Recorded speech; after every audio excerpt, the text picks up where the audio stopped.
성경을 읽다 보면은 이해가 안 되는 내용이 자주 나오죠. 그러면 독서 의욕이 줄어듭니다. 그럴 때면 어른들은 이런 충고를 하던 때가 있었습니다.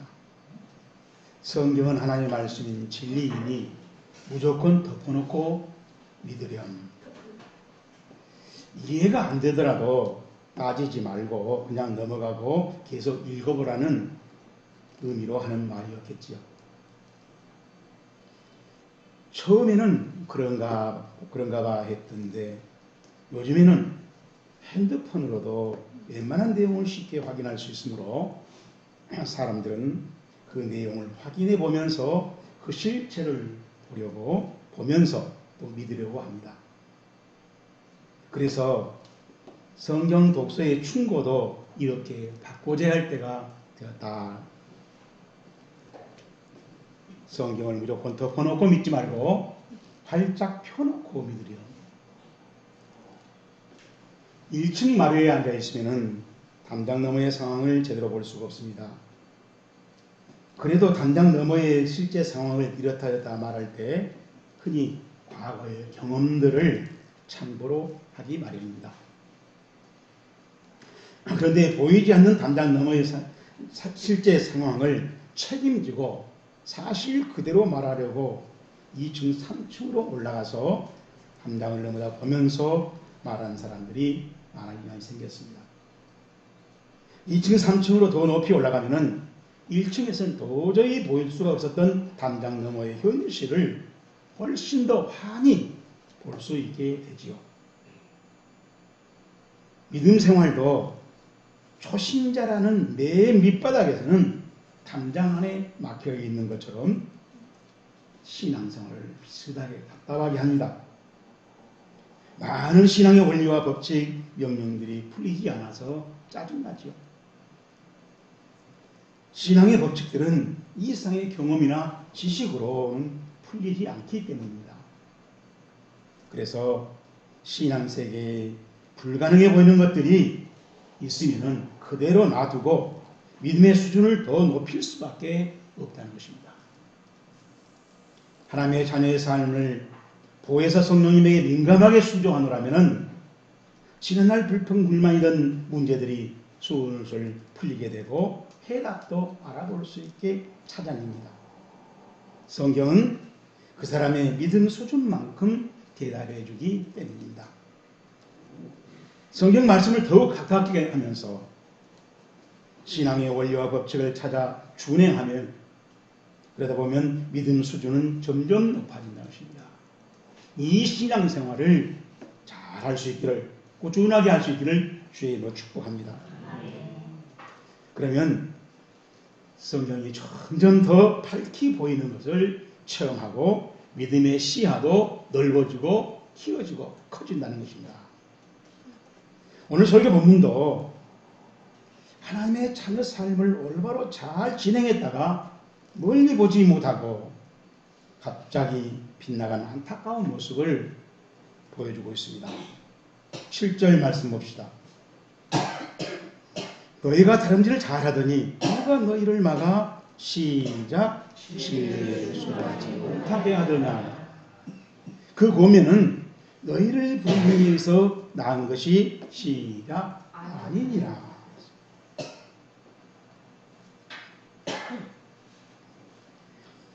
다름질을 잘하더니 라고 하는 이 말은 에테레케테라고 하는 말인데 트랭코라고 하는 이 헬라어 동사를 미완료, 이게 계속되고 있다는 겁니다. 이 트랭코라고 하는 말은 이렇게 다 달려가는 것을 말하는 건데 아주 자유롭게 전진해가는 겁니다. 그리고 전진하는 속도가 굉장히 빠르다는 거예요. 신앙생활을 지금 아주 굉장히 잘하고 있는 거죠. 지금. 바울은 이것을 경주라고 말했는데 경주를 참으로 보람있게 하면서 기쁨과 감사가 넘쳐나고 있는 그런 모습으로 신앙생활을 했다는 것입니다. 우리가 이미 갈라디아서 4장 14절에서 봤죠.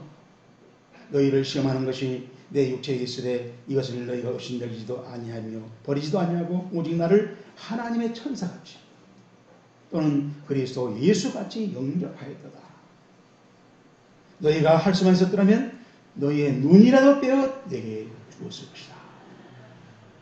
그렇게 감사와 기쁨 속에서 헌신을, 희생을 아까우지 않았던 그런 신앙생활을 하고 있었는데,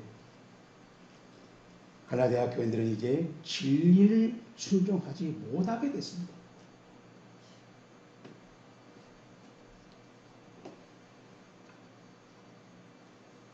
우리 이제 그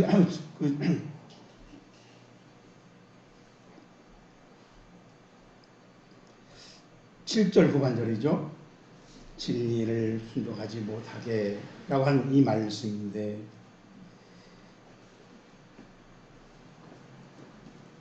순종하지 못한다는 말은, 순종한다는 말을 앞에 부정형으로 말했는데, 순종한다는 말이 페이세스사이라고 하는 헬라어예요. 이 말은 타라손이라고 하는 말을 현재 분사형으로 수동태로 그렇게 말했습니다. 그러니까 막아서 누가 막고 있는 겁니다. 자기가 그런 게 아니라 누가 와서 막기 때문에 열심히 앞으로 나가는 신앙생활을 못하고 주춤주춤하고 손 빗나가 버리는 겁니다.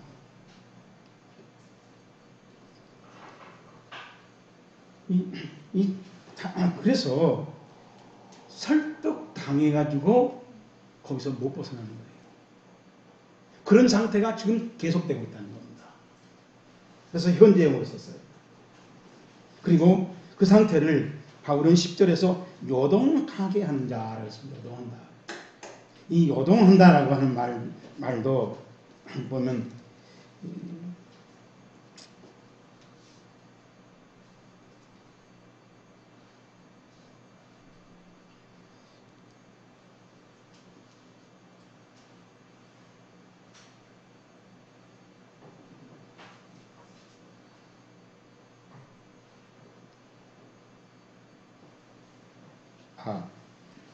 요동한다는 말도 이게 타라손이라고 하는 현재 분사로 썼는데, 이 타라소라고 하는 말은 겁을 먹은 겁니다.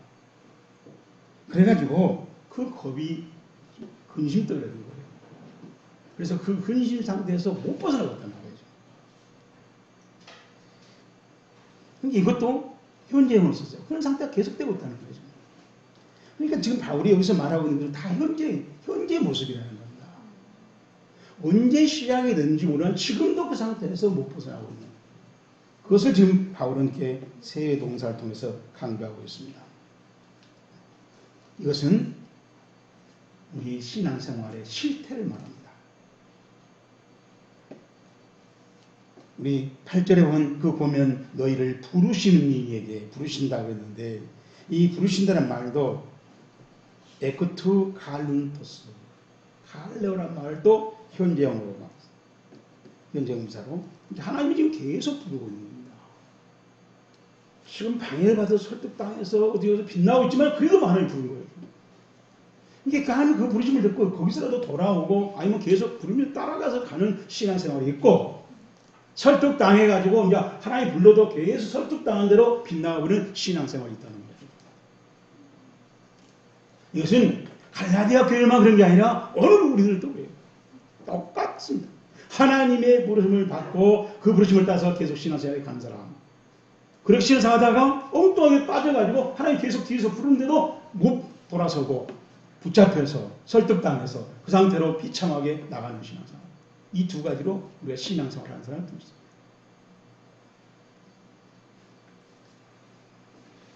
오래전에 미국의 심리학 교수가 수업 시간에 40명의 학생들에게 연상 테스트를 했습니다.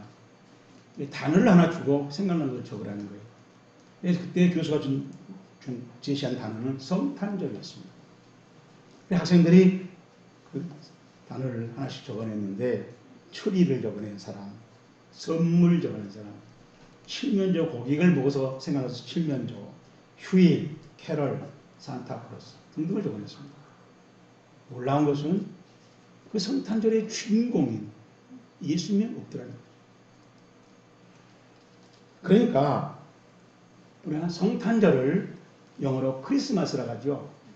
이 미국의 그 당시의 크리스마스는 엑스마스로 변질되고 있었다는 겁니다. 이 엑스라는 말은 크리스토스에서 크자를 첫 글자가 엑스로서 우리 영어 엑스로 헬라어로는 크시라고 하는데 그리고 마스를 붙인 겁니다. 이게 크리스마스라 했는데 우리 영어 기억식에서 엑스마스가 있죠. 이 엑스가 뭡니까? 수학에서는 모르는 답을 가정할 때 X라고 합니다. 그리고 답을 찾아가는 거예요. 사에서 뭡니까? 가입표죠. 틀렸다는 거예요. 그러니까 미국의 성탄절은 답이 없다는, 안명이 없든지 틀린 성탄절을 그렇게 성대하게 지키고 있는 것이고 그것이 오늘날 우리에게까지 영향을 받고 있는 것입니다. 그런데 사실 알고 보면은 이 틀리고 빗나간 성탄절은 예수님이 성탄하실 때도 있었어요. 누가복음 2장 7절에 보면은 첫 아들을 나 강포에 쌓아서 구유에 뉘었으니 이는 여관에 있을 곳이 없습니다. 철저하게 예수님이 오지 못하도록 조금도 빈틈을 주지 않았어요. 별수신 외양간으로 갔다는 겁니다. 또 누가복음 13장 14절에 보면은 회당장이 예수께서 안식일에 병 고치는 것을 분내어 무리에게 이르되 일할 날이 엿새가 있으니 그동안에 와서 고침을 받을 것이요 안식일은 하지 말 것이다.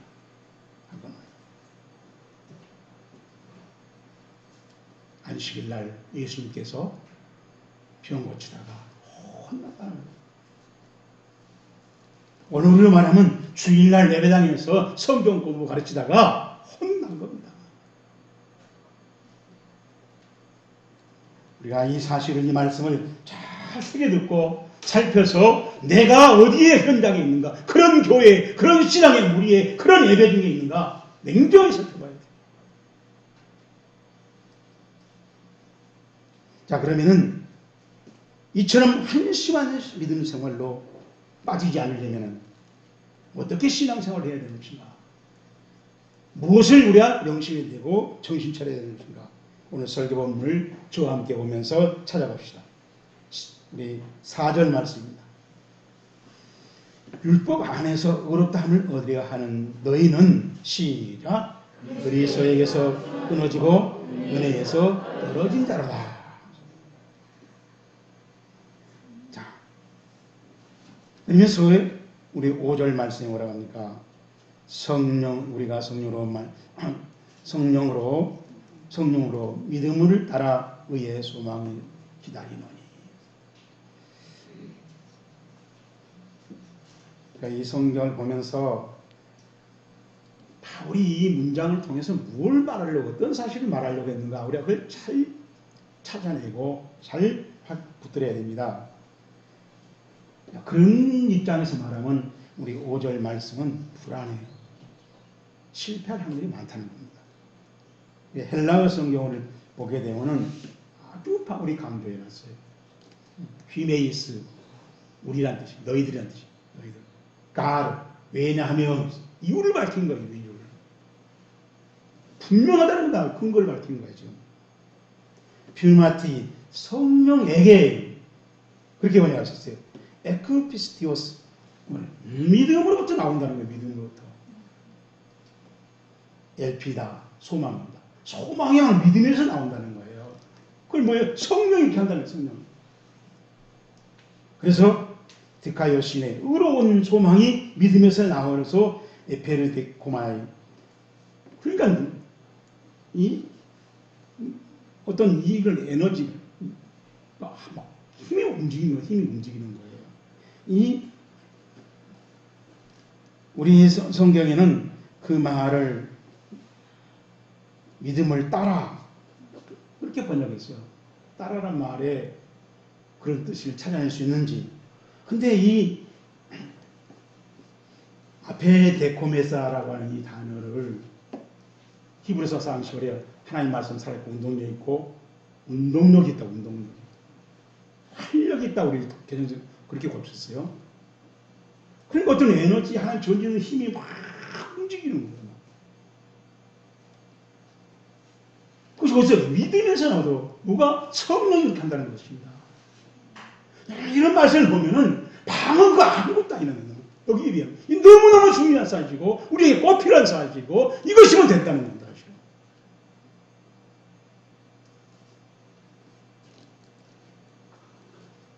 그러니까 믿음에서 막 소망이 나오도록. 근데 우리는 뭐예요? 내 욕심이 이루어지고 아들이 잘 된 거, 뭐 고시학교가 그런 게 막 소망이라고 해요. 그게 자기 욕심인데. 믿음이 우리에게 소망이 되도록 하고 그 소망을 준비하고 이루고 그것이 신앙생활이거든요. 그게 순종이에요. 성령님은 그리스도인마다 마음에게서 보혜사로 계시면서 믿음의 막 진보를 이루고 믿음의 어떤 힘의 에너지가 나와서 소망을 만들고 그 소망이 이루어지도록 거기에 가치를 두고 의미를 두고 신앙생활을 해가도록 우리에게 막 깨우치고 인도하시고 생각나게 해주시고 또 도와주시고 한다는 겁니다. 이것은 은혜 아래 믿음 생활하고 있다는 특성이요 증거입니다.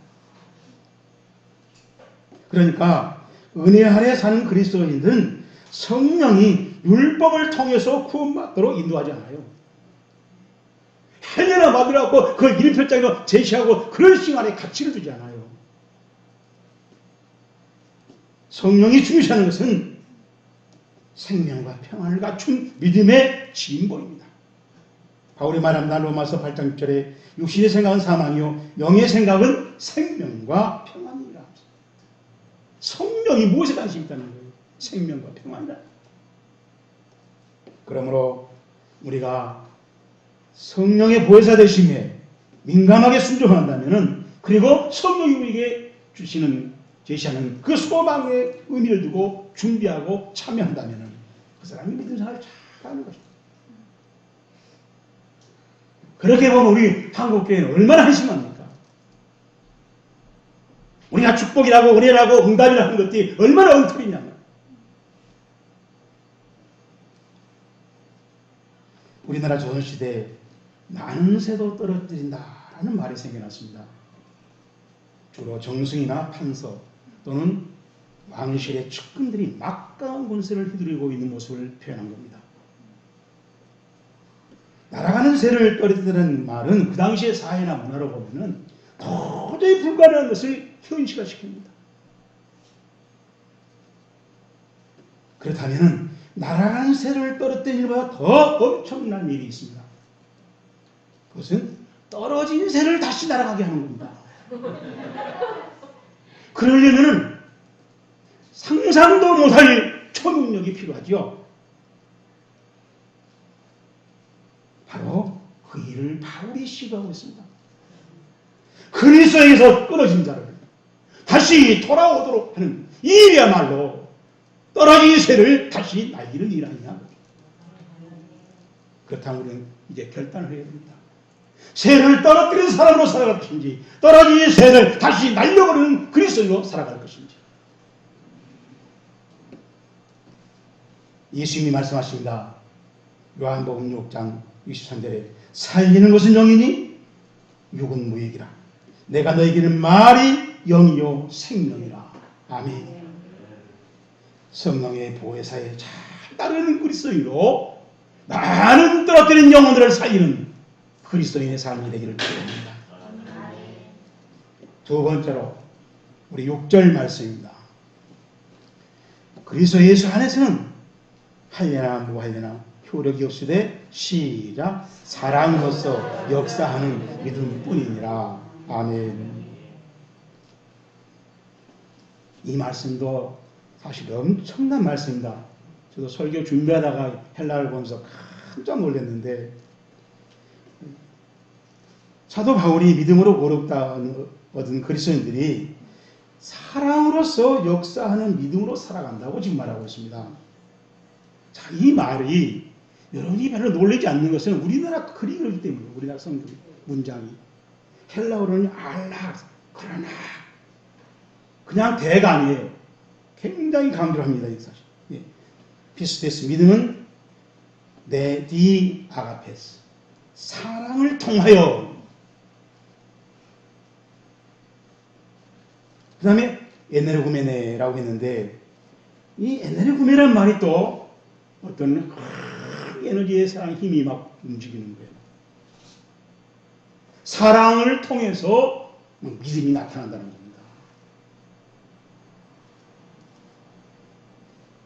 그러니까 사랑이라는 것을 수단으로 쓰는 거죠. 그리고 사랑에서 나오는 믿음은 엄청난 에너지 힘이 있어가지고 막 움직이는 거, 꿈틀거리고 살리고 죽은 것을, 병든 것을, 어떤 망가진 것을 막 회복시키는 거예요. 그런 힘이 믿음에 있다는 겁니다.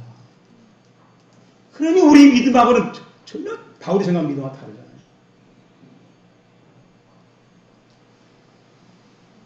그래서 NIV 성경에 보게 되면 이렇게 번역했어요.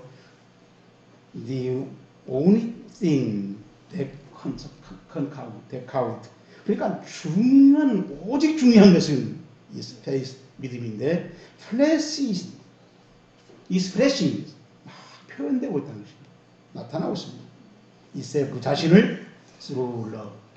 사랑을 통해서 그 믿음이 자신을 막 나타내고 있다. 표현되고 있다. 이제 믿음이 절대로 우리가 수였고 아무리 보여도 기다려도 안 그렇지 않아요. 저절로 사랑이란 행위로, 사랑이란 헌신으로, 사랑이란 수고로 나타난다는 거예요. 자, 여러분 성경에서 요한일서 4장 1절에 사랑은 여기 있으니 우리가 하나님을 사랑한 것이 아니요 하나님 우리를 사랑하사 우리 죄를 속하게 하여 화목제물로 그 아들을 보내셨으니 사랑하는 자들아 하나님이 같이 우리를 사랑하시니 우리도 서로 사랑하는 것이 마땅하다. 보내는 것입니다. 주자는 것입니다. 내 희생을 주고 내 헌신을 주고 내가 필요하게 여긴 시간을 값진 것을 기능을 재능을 은사를 지식을 주자는 겁니다. 제가 오래전에 그런 적 있죠. 헌금만이 아니라 헌시도 해야 되고 헌제도 해야 되고 헌 믿음도 해야 되고 헌 시간도 해야 되고 헌금만이 아니라는 것입니다. 이렇게 사랑으로 나타난 믿음 생활은 은혜 안에 사는 그리스도인이라는 것을 또 다른 특성이라는 것입니다. 1965년 10월 4일 강원도 홍천군 북변 육군 훈련장에서 월남으로 발효된 군인들이 투리수탄 던지기 훈련을 마지막으로 하고 있었어요.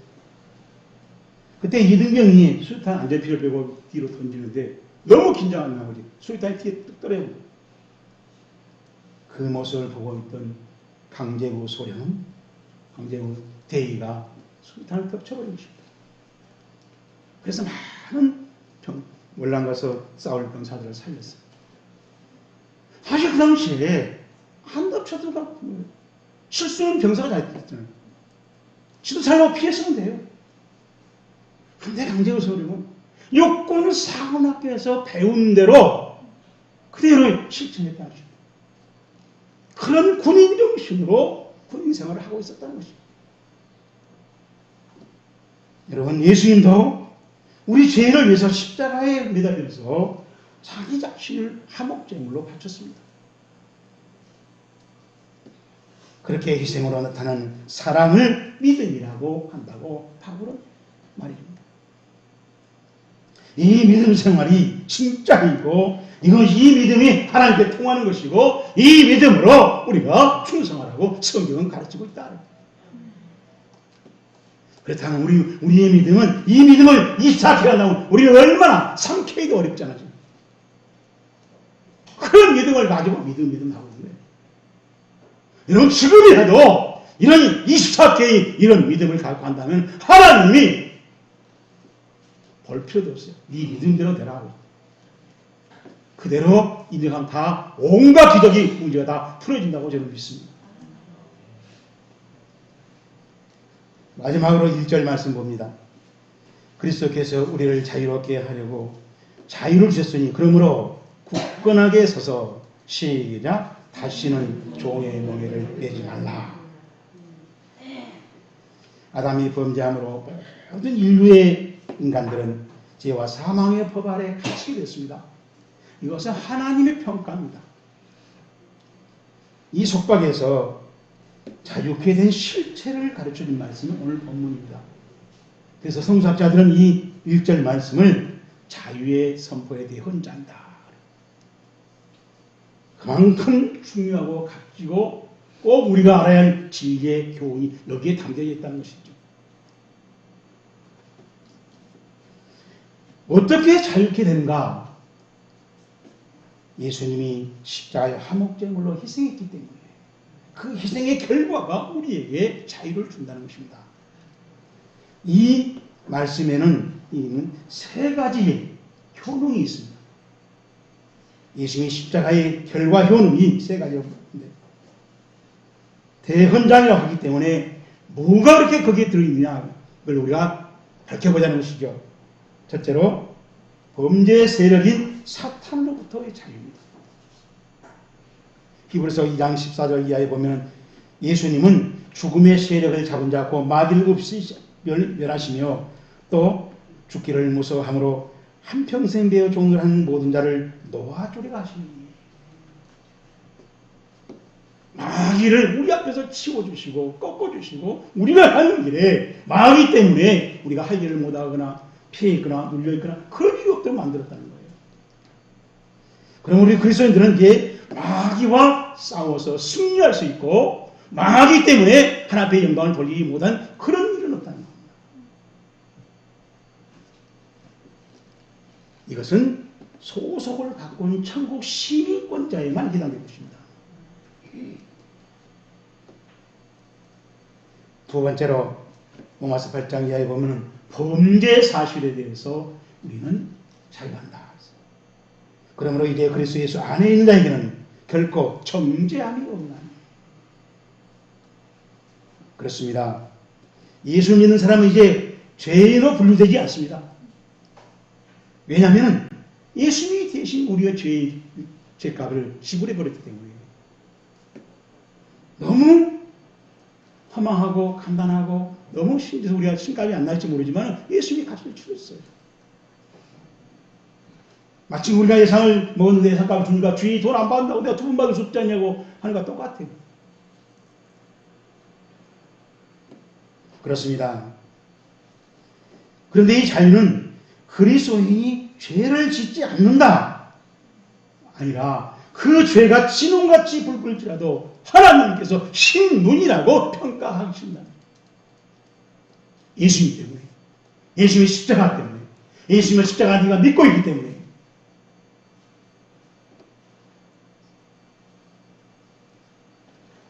그래서 예수님은 우리가 예수님 믿지 않았을 때 그 죄를 절대로 언급하지 않고 다루지 않는다는 것입니다. 이 자유가 있다는 것입니다. 마지막으로 죄의 형벌로부터의 자유입니다. 갈라디아서 3장 13절에 그리스도께서 우리를 위하여 저주를 받은 바 되었습니다. 율법의 저주에서 우리를 속량하셨으니. 그렇습니다. 율법이 그리스도인을 정죄할 수 없도록 하나님께서 그렇게 관리하시고 처리하신다는 것입니다.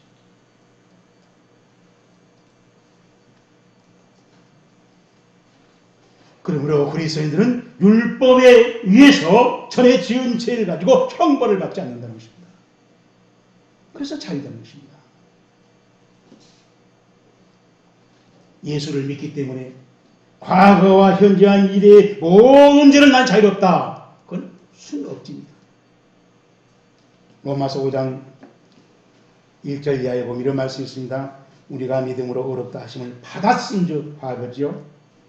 우리 주 예수 그리스도로 말미암아 하나님과 화평을 누리자 현재형입니다. 8절 우리가 그리스도 아직 죄인 되었을 때 과거입니다. 그리스도께서 우리를 위하여 죽으심으로 하나님께서 자기에 대한 사랑을 확증하셨느니라. 십자가에서 이미 했다는 것입니다. 과거입니다. 9절 그러면 이제 우리가 그의 피로 말미암아 의롭다 하심을 받았은즉 과거 받았으니 더욱 그로 말미암아 진노하심에서 구원을 받을 것입니다. 심판 때에도 구원을 받을 것이다. 과거의 범죄와 예수를 믿기 전에 있었던 범죄와 현재 죄의 세력과 싸워서 승리할 수 있도록 해주심과 그리고 미래의 심판대에 가서 예수를 믿지 않았던 것을 가지고 하나님이 우리를 범죄하지 않는다는 것입니다. 그 일로 우리는 형벌을 받지 않는다는 것입니다. 이 자유가 있다면. 그런데 그 일을 돕는 이는 성령입니다. 근데 보혜사 성령이 우리 오셔서 자꾸 우리 인도해 주시고 생각나게 주시고 확신을 줘도 계속 불순종하면 성령은 근심한다. 에베소서 4장 10절에 4장 30절에 그러다 계속 고집을 부리면 떠난다. 데살로니가전서 5장 19절에 그리고 로마서 8장 9절에 그리스도의 영이 없으면 그리스도의 사람이 아니다. 그런 사람도 천국의 심판대에 가면 하나님의 형벌을 묻지 않느냐? 아니라는 것입니다. 그리스도의 영이 있는 사람에게는 됩니다. 여러분 성경의 가르침을 정확하게 확인하시고 거기에 우리가 맞추는 것이 순종이고 거기에 믿음 생활이 있다는 것입니다. 이 신앙의 진리에 혼돈하지 않기를 주님으로 축복합니다. 자, 오늘 말씀은 구원의 길을 얘기해주고 있습니다. 두 가지입니다. 율법 전체의 613기를 다 지켜서 구원받으려고 하는 길이 있고 그러나 바울은 그 길로 가면 결국 실패할 거고 그리스도에 끊어질 것이고 은혜에서 떨어질 것이다. 두 번째 방법은 믿음으로 하는 것이다. 이것은 생명의 길일 것이고 이 길이 하나님께서 허락하신 권의 길이고 이 길은 용서받는 길이고 이 길은 하나님이 보내신 성령의 도우심으로 끝까지 심판대회까지 그리고 성령께서 우리의 모든 시를 옆에서 변호해 주시는 변호사가 계실 것이다. 이 신앙생활에 승리하기를 주의로 축복합니다. 여러분의 신앙생활이 교회 생활에 자유롭습니까? 속박입니까? 교회에 묶여 있습니까? 아니면 여러분이 신앙생활에서 내가 자유롭게 교회의 어떤 봉사에 충성하고 있습니까? 교회에 묶여 있다면 그 사람 신앙생활 위험합니다. 내 신앙생활은 자유인데 내가 교회에서 내 신앙을 표현하고 있는 것이 봉사고 헌신이고 충성이고 순종이어야 된다. 이 신앙생활을 잘 할 수 있기를 주의 이름으로 축복합니다.